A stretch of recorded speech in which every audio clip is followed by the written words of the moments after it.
Now this is a slightly tendentious, but they are true. But these are symptoms of public systems in need of quite substantial productivity improvement. This is our own analysis of productivity in the economy, which shows what's probably familiar, which is that 2/3 to 80% of all productivity gains in the economy come from innovation, come from new ideas, and even more important, their implementation. And almost certainly the same is true in the public sector, but no one has any data to show it or to disprove it. And in the private sector, this is again our analysis of commercial investment in innovation.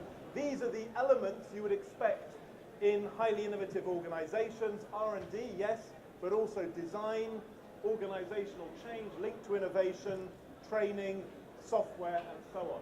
Again, the civil service has no data remotely comparable even to know whether it's investing the right amount, the right balance, or not. That's perhaps a topic for another day. So what skills do you need, apart from sitting on beanbags and throwing coloured balls to each other, to actually generate ideas and put them into practice? What I'm going to share with you, if you're interested in following up, much of this is online on a thing called the Open Workshop, which is on the NESTA website, where we're increasingly sharing free methods, case studies of public innovation from around the world. But I'll just give a small flavour now of what's contained on that.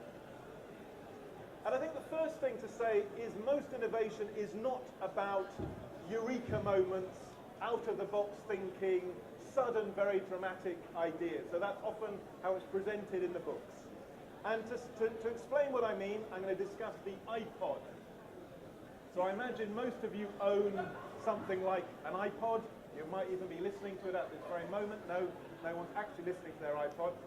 The usual story of the iPod is that it came from the genius of Steve Jobs, completely wacky, lateral, out-of-the-box idea, and we were all grateful to him for it. Yep, is that the sort of standard story? In fact, that's almost the opposite of the truth. Firstly, lots of other people had digital musical devices before Apple. They in turn borrowed from Sony Walkman, from German music compression technology. The iTunes idea was basically ripped off from Napster, developed by a non-company in California. The manufacturing essentially is done by Foxconn in China, using methods from logistics and containerization, none of which Apple came up with. What they did brilliantly, though, was to aggregate lots of other people's ideas into a very simple, usable format. And public sector innovation is much more like that than it is about sudden, dramatic, creative jumps. And if any of you have read Steve Jobs' biography, you may recognize, sorry, one sec. It's not there. Sorry. There's a quote in his biography where it describes Bill Gates coming to visit Steve Jobs, and Bill Gates said, "We both had this rich neighbor called Xerox, and when I broke into the house, I realized you'd already broken in and stolen his TV set." In other words, the great innovators are plagiarists often, quite shameless at borrowing, adapting, and stealing ideas. And I usually say the best mark of an innovator is the willingness to do that, not to sit in the garden hoping for a eureka moment. They may happen, but not often.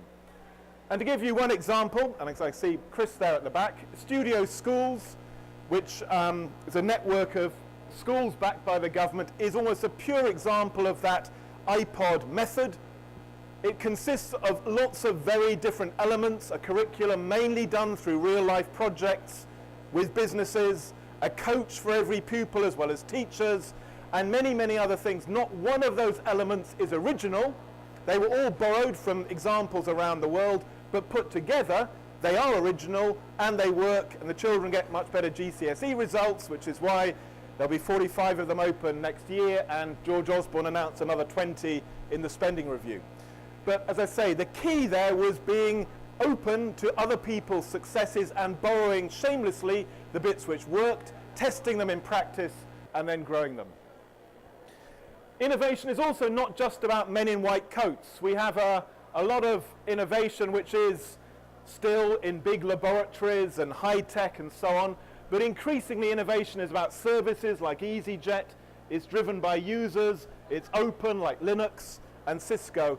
And I think the key point here is that in many of these other kinds of innovation, from the Harlem Children's Zone to First Direct, in fact it's practice where the ideas come from. It's people doing things, it's not laboratories, it's not universities. They remain important, but many of our mental models of innovation from the 20th century were a bit confusing or a bit misleading because they thought it all came from pure research, which then went into practice. And again, in most of the fields relevant to the public sector, practice is ahead of theory. And therefore, observing practice is the best route to innovation. And so one little test to do here this morning is that usually the best thing to do in practice is observation. So as you walk around this floor, look at all the things which need innovation. Look at the things not working, and there are quite a lot of them, from coffee lines to lack of water and so on, and think, how would you do things differently?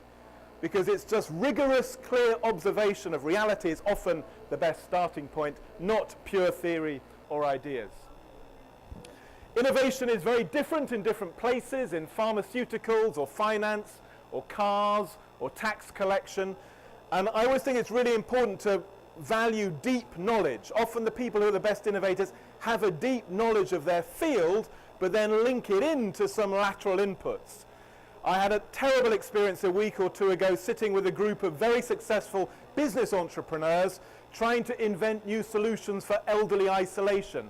None of them had any knowledge at all, and therefore, although they were clever people, their ideas were useless. And usually, any innovation process has to have somebody who knows what they're talking about. Again, statement of the obvious, but slightly rare. Here are two, you probably can't see these, so I'll skip over those. These were just two very different views of innovation skills.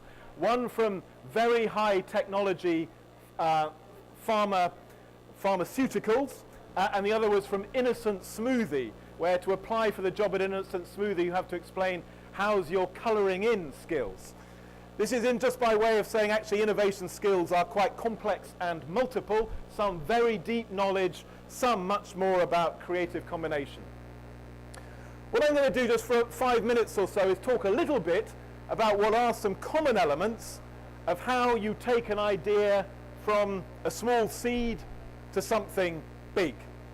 And again, this is a summary of quite a lot of different material. On the NESTA website, we've tried to simplify the innovation process into this spiral, which some of you may have seen before, looking at all the methods you use from exploration, understanding needs, understanding opportunities. It could be new data technologies or growing problems of older isolation. Then how do you generate ideas, lots of ideas? How do you test them? Because usually 19 out of 20, 99 out of 100 ideas won't be good enough. How do you then get evidence, make the case? How do you deliver and implement? Then how do you grow? And how do you then change whole systems? On our website, we have a lot of detailed method and case studies on each of these stages. I'll just give a little flavor now.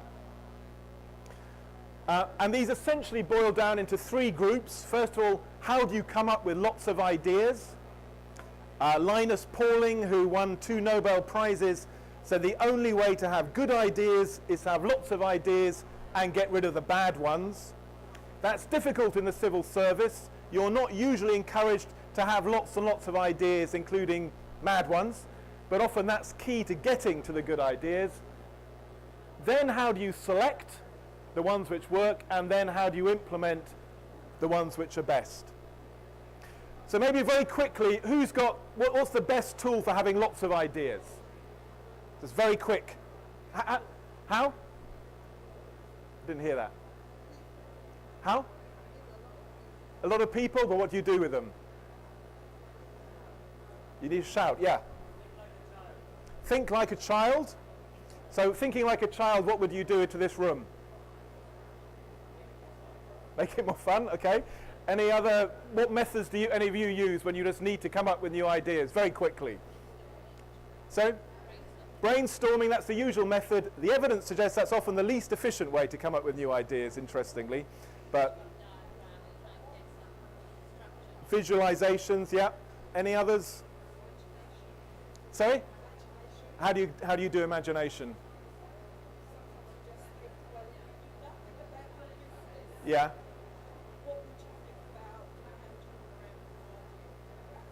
Okay, so a bit like what you said, a beginner's mind. You try to so clear out what you know.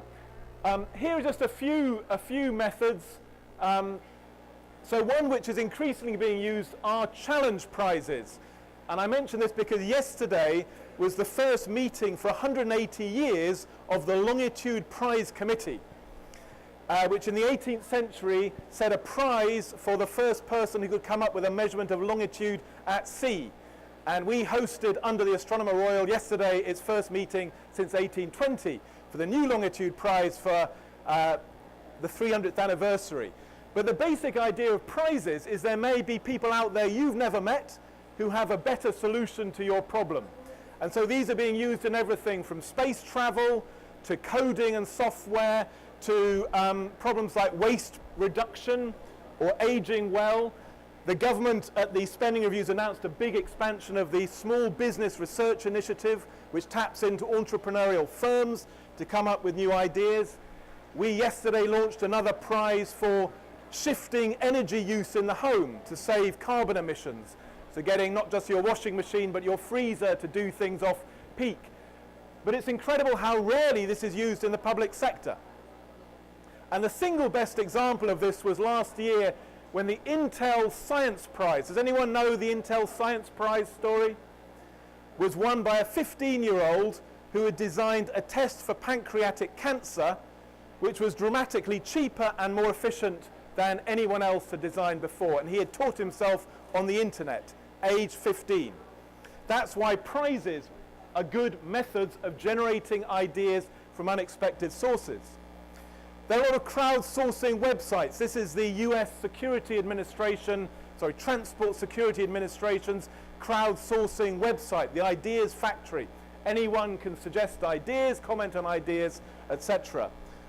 We've run things called social innovation camps, where you gather people together to design new web solutions over a weekend.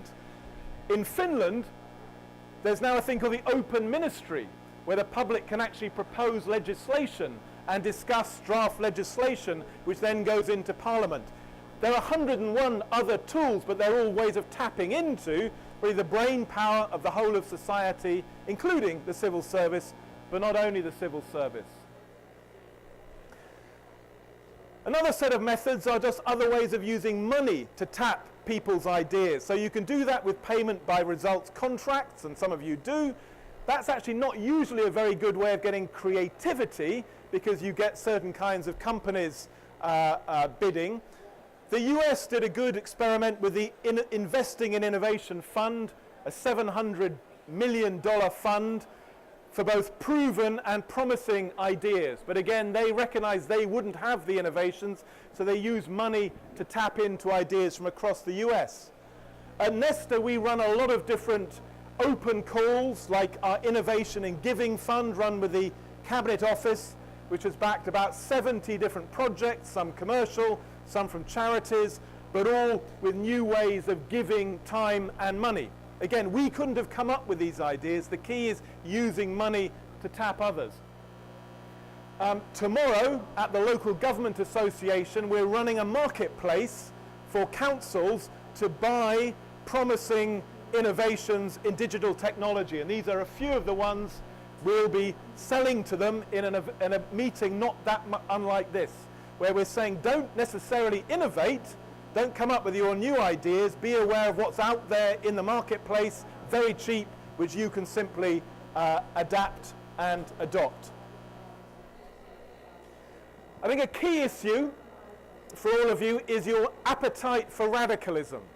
When you're looking for ideas, how far are you willing to go?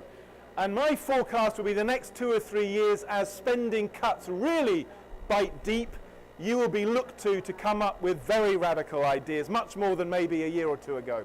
So I'm just going to give 2 or 3 examples. So one is the whole field of collaborative consumption. Who here is familiar with that phrase, collaborative consumption? Very few of you. Okay. Let me give an example of what this means. This is a library service app from South London. The library service didn't have any money left to buy books, so instead they asked the public to put their own book collections, DVD collections onto the library database so you can go next door and borrow them. A very simple idea where you turn the public's resources into a public asset, and it's collaborative consumption. In Korea, which is a very rich country, parts of the country are using this as a defining idea for public service reform, applying it to household equipment, cars, childcare, buildings, and so on. So worth thinking about, and we support this site called Collaborative Consumption, which shares models, business models, evidence, and so on. This is another radical example, new kinds of money, maybe even if the euro survives. So there are monies in Wiltshire, in Brixton, Totnes, all around the country, new kinds of money like Care for Care, where by providing caring services you build up credits for providing care for someone when you're 10 or 20 years older. Who here has used a parallel currency? Quite a few of you actually. So maybe this is something which will become much more important, who knows. As I said, a lot of the innovation process is about copying, borrowing, and stealing, as well as coming up with new ideas. And I mentioned iPods. I think an even better example of that is Samsung and the iPhone. So as soon as the iPhone came out, what did Samsung do? Well, they locked their best engineers away to come up with a better version of the iPhone. And arguably they succeeded. Samsung's smartphones are probably better than iPhones. Now, when does the civil service do that? When do you lock your colleagues away? You've seen something really good, you think you want to copy it, and so you lock your best people away to break it to pieces, put it back together again as something better. Very rare, but it's a simple method which I think can be incredibly powerful in driving improvement. I want to say 2 minutes on better selection. As I said, it's good to come up with lots of ideas. Most ideas won't be good enough. And that's why we've been working with a thing called the Alliance for Useful Evidence, which I would urge you to join if you haven't already, which tries to bring together all the people involved in creating evidence about public policy and all the people using it, some of whom will be policy officers in Whitehall, in local government, but they may be frontline doctors, teachers, police officers. And what's been fascinating about the work of this group is seeing particular groups like the police really grabbing onto evidence, running experiments, running trials, and being hungry to find out what works.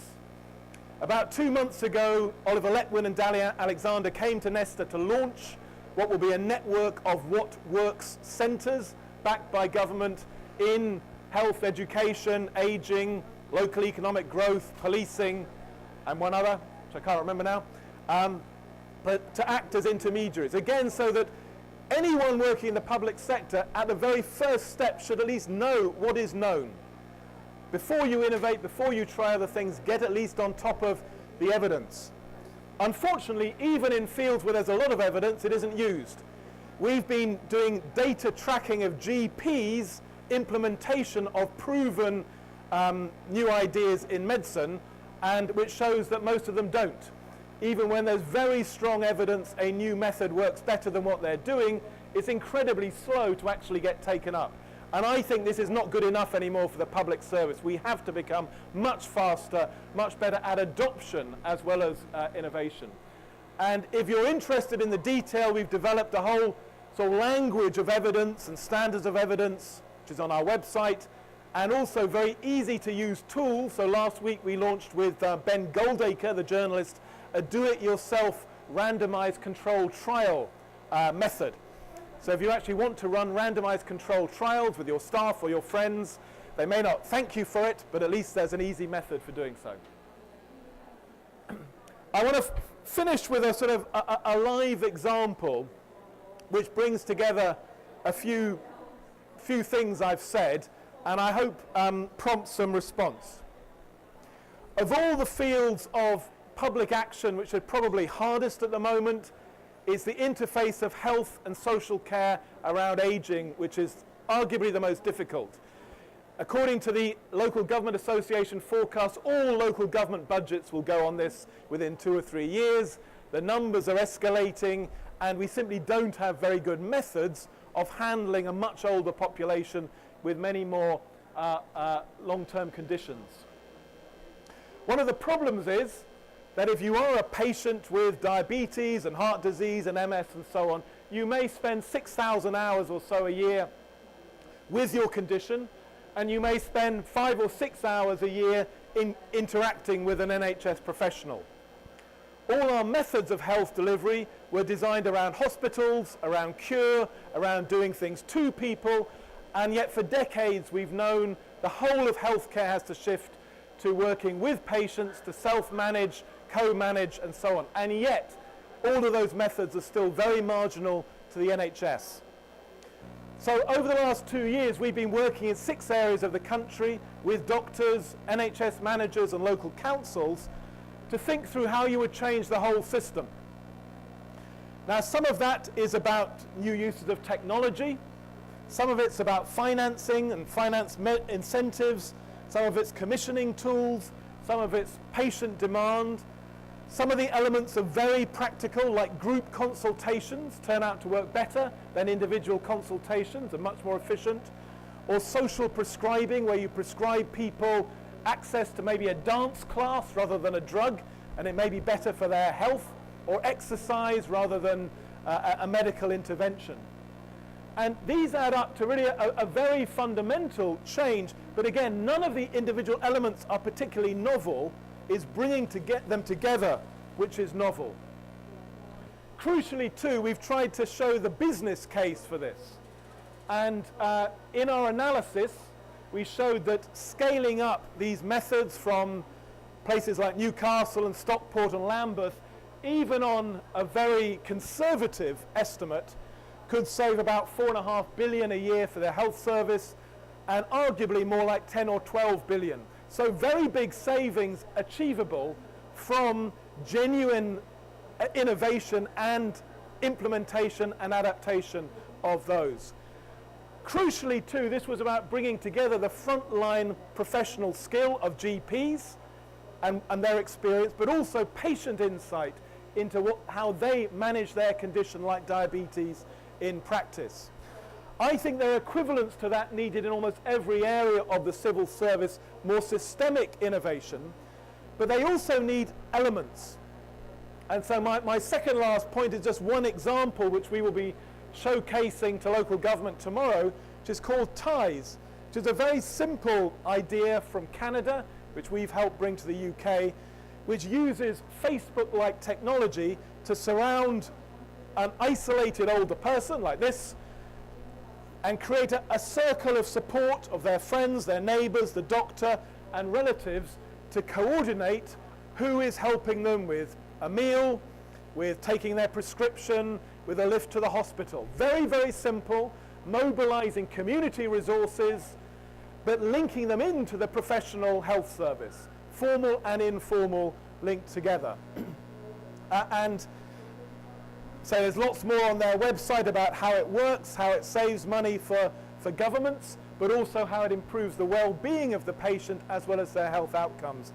Now there are dozens of examples like that of specific innovations, but often they lack a system which can actually make the most of them. At the moment it's not clear who should commission this, who would pay for this, who does it create value for. So innovation always has to be both at the system level and at the specific example level. Two last points. One is about structures. Over many years, I've tried to work with governments around the world who are trying to make innovation somebody's job. The default for governments is to just have innovation talked about in an inspiring speech at a conference, and everyone likes it, and then they go back to their day job and basically ignore it all. Some places try to make it part of how money is allocated, how jobs are designed, how evaluation is done. We've been studying many of these over the years, and at the moment are doing a big global study with Bloomberg, Mayor Bloomberg's team in New York, about all the innovation teams, national, regional, and local. And they range from things like the US Federal Fund I mentioned, Seoul Metropolitan Council. I've got one of the best innovation teams now, Singapore, Denmark, Memphis, Malaysia, our own work at NESTA, Canada, India, and so on. Lots of different examples, but always they've tried to turn innovation from being a sort of vague bit of rhetoric to a core part of processes linked into politicians. So as in the case of Mayor Bloomberg in New York, he directly empowers the innovation teams. They have to report back to him on ideas they're developing, testing out what's working and what's not. In New York, if you try an innovation and it fails, not because you've mismanaged it, but just because it didn't work, Mayor Bloomberg takes you out for dinner as a signal. Failure, the right kind of failure, is acceptable. And in some of these other examples, these are built into large funds, and organizations like Citra in Finland were the high technology innovation agencies 10 or 20 years ago, but now work as much with the civil service, on healthcare, environmental change, and so on. Région 27 in France is a coalition of all the regions in France, helping them pool their innovation needs. And I would argue the Cabinet Office's Behavioural Insights team is an unusual example in the UK of a team dedicated to innovation, in that case around nudge and so on. So I guess the question to all of you, in a way what I've been saying is, innovation is quite complicated. It involves real skills, which are different from management skills. It usually requires some structures, but on their own structures aren't enough, and processes and cultures. In my experience, anyone can be innovative. The idea is just brilliant designers or inventors or entrepreneurs is completely wrong. Anyone with the right help can be creative. The problem is we don't help people. And equally, any organization can develop its innovation muscles, but it's about method. And that should be what the civil service is good at, is turning things into method, and process is not just inspiration, though inspiration helps. So I hope that's a little bit of stimulation and provocation. And finally, some shameless marketing. At the end of September, we are hosting a big festival in London called Future Fest, which will explore the next 10 to 50 years. What will happen to life, to healthcare, to our bodies, to religion and technology. It's going to be the most amazing gathering, and a lot of it will in fact be about policy, but indirectly. And at the very least, if you're interested in ideas or innovation or shaping things to come, look at the Future Fest website and maybe plan a fun weekend. It will be raining by then anyway, and the politicians will be off at their party conferences. Thank you all. We got 1 minute for a...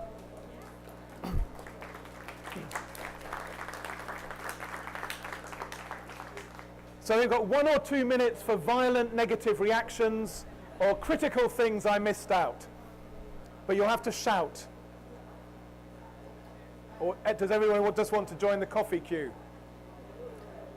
And can there be a prize for anyone who comes up with a solution to the coffee queues? A creative solution to liquids at civil service alive. Otherwise people won't be very alive by the end of the day. Okay, in that case, thank you all very much. Enjoy the rest of the day.